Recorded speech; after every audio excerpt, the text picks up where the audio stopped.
you're going to review it. Just bear with me. We went to a so-called section 57 hearing. And in the interim, with the kangaroo court, I wrote a letter to the editor and I sent copies to the mayor. I've got a letter from the solicitors. In the interim, they postponed it because that's what it was, a kangaroo court. Administrative fairness, natural rules of justice weren't followed. They already had the mind made up when they went in there anyway. Okay? There were rubber stamps and stuff. They didn't even give Trish an opportunity to speak. We were going to dispute the roll-up, which we had because they mentioned it in the report. Once it's in a report, it's open for scrutiny. If they didn't have that in the report, just the inspection, then we just deal with the inspection. But that's what they do yet because the lazy people don't know. All right, the gentleman's been way over there, gentleman there.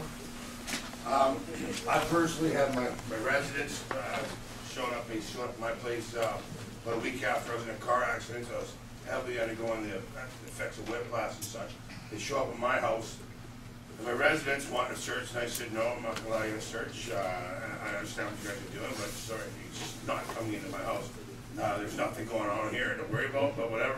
Good luck. You have to get a warrant if that's what you want to do. I get a phone call actually as I'm on my way down to my rental property, which had been vacant for about 3 weeks, and it was lease to own. The gentleman couldn't come up with the financing. So we know where the economy went. Such as life. So we're down there finishing the renovations off. He never got a chance to finish the renovations. We were in there. It was pretty identical as when I moved in. A little bit of damage in the closet and son caused, and he apologized to me for. Whatever. You know, that's the way it is. I went there. They were there. 5 minutes from my house, they were at my rental property. Okay? Now, there's other reasons, you know, that I felt that I was being targeted. That's, I'm not going to get into that here. Yeah. Nothing illegal, all above board, but I felt I was being targeted. Okay? I went there, same thing. Gentlemen, nope, you're not going in. What's behind you? Stairs? Oh, it's well over.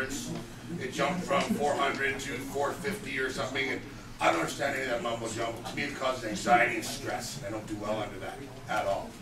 So right away, my heart's pounding. That's fine. Called the lawyer. He said, well, if you deny them access and they come in, you're covered. You can fight it. You allow them in your house, you're screwed. He says, so you don't do that. I said, fine, great. I was in the middle of renovations at both houses. He said, however, if you have any signs of grow up, you have any equipment, if you have any mold, any holes that are deemed grow up, questionable, for whatever, you kick the hole in the wall. And they call it, you cut the square out, you're going to replace your drywall, you don't get a chance to do it. You know, it's whatever, it's on the floor, stuff happens. I got dogs, just finished doing my drywall at the bottom of my stairs, my landing, I got 2 pit bulls that run up and down the stairs, one hammers the other one into the wall. There's a hole, cut a square, well, that's for venting. Okay, they came back, long and short, they came back, they went to my house, my residence, they went through that place for God knows 2 hours. And I had a massive brain headache from all this, the stress, the anxiety it caused me and my wife to go through it. And then they said, now we're going down to the other place. And they got to the other place, they gave me this big list, they said, oh, this is all wrong, blah, blah, blah. I said, so what does this mean? Oh, well, we're going to go down to the other place. Did they have a warrant? They went and got this kangaroo court warrant, whatever they call it. I made them come back, they came back, I think it was 48 hours later, I got to look at my paperwork, it was the following day they came and wanted, I said, no, get a warrant, so they came back the following day after that, so it would have been Thursday. So 3 days back from the original show up. We go to the other place, and I'm just stressing. I'm ready to have a nervous breakdown. I go to my place, and I figure, well, hey, we're done. Right on. They came to my house. No, just hold on for a second, because I'll lose my train of thought. Thank you very much. Okay. I figured, oh, my house, you know, it's perfect. There was nothing going on there. The same as when I let the guy have it a year and a half ago. Okay. So I go down there. They're in there for 5 minutes. Okay. I hear one guy grabbing the door. That was getting framed in for, was going to be used for one of the suite that I was trying to make downstairs. Throw it on the ground. He gets broke in the backyard. And I think, what the hell's going on? The other guy looks, you know what? This is a grow up. I can see stains of red tape on the concrete floor in the house. That was, as far as I know, that was there from when I bought the place. We tore the carpet up to renovate it. It was there. He's going, no, that's red tuck tape. That's grow up tape. Grow up tape? Go that sells that tape. call me grow up, Mr. Grow Up. I stopped, I dropped, I had to sit down, I couldn't take it anymore. And I said, I got a family moving in here in 2 weeks. I said, you attacked me there, you attacked me here. I'm doing these renos by myself with the help of friends and family. I can't afford this. And I said, you're gonna attack me? You know, I put in years in this town for sports, sport coaching kids, hours and hours of my time into this town, working for guys like James at TV, and then I have them tell me that, and I break down, man, I cried. I couldn't believe it. Okay? And then, no, I'm not finished. You'll hear me out. And then they go to me, well, you know what? Maybe we can work something out. I thought, what the hell? You're not free for pride? No, folks, sorry, it's not that simple here. Okay? I'm like, well, what do you mean? Well, I'm going, if you're saying this guy was growing here, I know who he is, where he is. Go and see him. Let's charge him. I can find him for you right now. And they're going, the officer, the RCMP officer was there. I looked at her and said, you know, go get him. She goes, well, I can't do that. We can't do that. I go, well, why not? And she goes, well, we got to catch him in the act doing something. And I didn't say a word. But we all know what should have been said right then and there. I left it at that. Because I'm worried about my house, that my whole life is involved because I've invested in this. This is how I'm going to make a living and try to retire. It's going to be condemned. And this family that's given notice, they've got nowhere to go, 2 young kids, a dog. They're involved in this community of sports. They pay their taxes. And what do you do? So, well, I'll tell you what. They go outside, they have a little conference. They come back in, they say, well, tell you what, we'll put this notice inside the basement door. You just have your tenant, and you sign a letter stating that it was used for an illegal grow-up that you're aware of, and they won't sue you or the city before they move in. Set you up, okay? What I say? Not a word. Oh, thank you so much. Thank you. You guys are the greatest. I just want them the hell off my property. I couldn't believe it. I wanted to go home. We go outside. I'm waiting for them to finish up and leave. And I think I was waiting for my wife to show me the ride or something. Anyways, we're talking down. The mood is all good. Oh, hey, great, whatever, buddy. Well, how do you guys even get this job? Man, sure, I could sure use a job like this. What do you guys know? Oh, we make about $100 an hour. What? I said, well, what do you got to do to take that? He goes, man, it's nothing. 3 hours, any qualifications. You don't even need high school. A weekend course, 3 hours, $300. He says, you make $100 an hour a week. That's all I got to say. And yeah, I want to talk to the lawyer. There's a fellow here at Mission who did keep them out.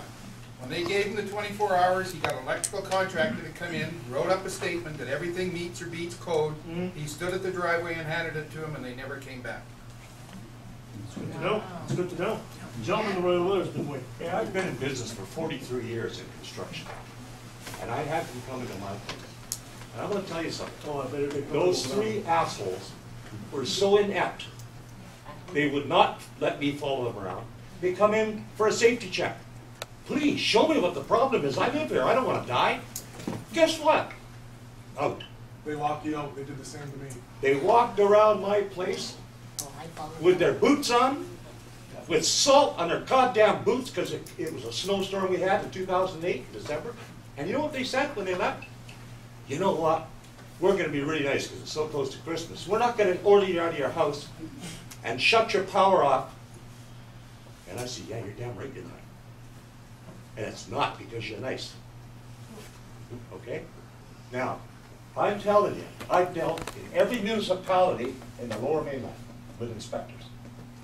These guys are doing nothing but getting money for nothing, and they are liars. I had the electrical inspector say to me, sit in my table, and I said, what is the safety problem? There's no safety problem, this is a grow-on. I said, you're accusing me of growing dope? You're accusing me? And I picked up the phone, I said, I'm calling my lawyer. And he says, he said, well, you're not growing it right now, but it shut down 2 weeks ago. Huh? What shut down? Yeah. What shut A down? grow-on. And downstairs, we went downstairs, and I have a band. We rehearse. I had Donna Khan on the walls. And yes, I have the red duct tape on there. Because it seals it. And it's cheap. And God, yeah, there was an access into the chimney. Why? Because we had a stove down there, a wood stove. there was boxes of stuff. They went through it. They were candle molds and candle wax. God, when did you smoke that stuff? I didn't do anything about it at the time because I really felt that I was humiliated. I had an RCMP sitting outside my house. I had these pompous asses storm into my house like we were in Nazi Germany. And the only reason they walked out of my house is because it's against the law and against my principles to incarcerate people in my basement. I would love to have done it. I would offer You could have used the red tape. Did you get a $1,500 bill? And I got a $5,200 bill, and it went on my taxes, and we paid it. Okay. And I've got documentation from the air purification hygienist that there was no mold in the house at all. And what that There was cost more you? mold in my garden, Yeah, but what'd that cost you? thousands. We're in it for about 10 grand. Just for everybody's information here, don't do it. Because if you go to Health Canada, their website, you look under mold, there's no measurable standards for mold. Okay, here we go, this is 3 years ago. Don't matter, you can still And go 3 after years money. ago, I had my neighbors looking at me different, they still look at me different. Oh, yeah. I have, I lost nights of sleep over it. I lost contracts because people just went, well, you know what the old thing is, guys? Where there's smoke, there's fire. You know, why were they at your house? Allow me to say that to you, that's the purpose behind this class action lawsuit, because you're telling your story. Every one of us in this room has been Did you sign the violated. paper? Has been violated. No, I'm going to. You've had your rights trampled on in some other way. You deserve justice under this. Oh, just one last thing. I'm not a joke. But there is an electrical inspector running around that accused